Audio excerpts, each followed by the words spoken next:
We are at the 100-day mark of the second Trump presidency. His job approval those first 100 days, the lowest of any president in modern times. You got to go back 80 years. Joining us now to talk more about the beginning of the president's second term, SU political science professor Grant Rehere. Grant, thanks for being here. Really appreciate it. No, it's my pleasure. Thanks. All right, lots going on in that first 100 days. I mean, pick out a couple of things that really stood out to you most. Well, I think it might feel like 100 years, given how aggressive the Trump administration has been. The first thing that stands out to me is just the sheer amount of activity on so many different fronts, and the very aggressive use of executive orders and other kinds of mechanisms that don't require the cooperation or the participation of the other branches of government.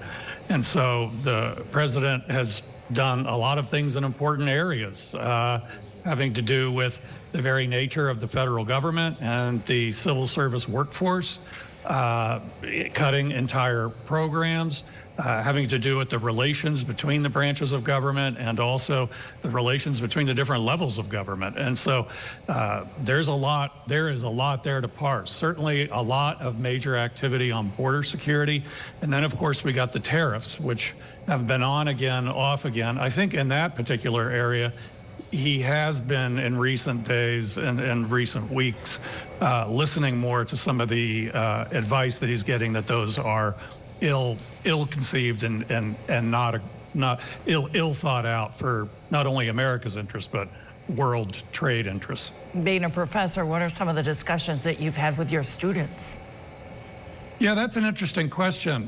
They fall into a couple areas. One is they do have concerns about what the effects of all of this are going to be long-term for the state of American democracy. That concern has gotten through to them, and I taught a course in democratic theory this semester as it happened, and we did spend some time looking at that question specifically.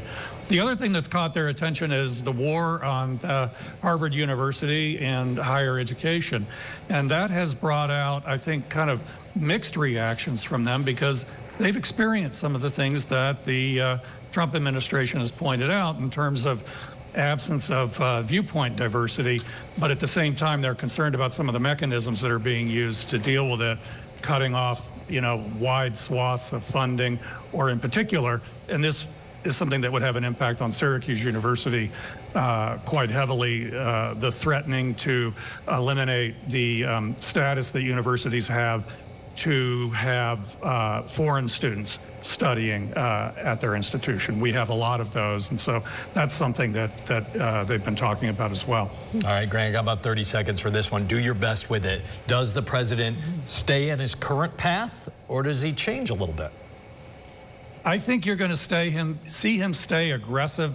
I think he will back off on the tariffs, and he's going to be working like heck to get the big, beautiful bill through that has all of the tax cuts that he wants in it.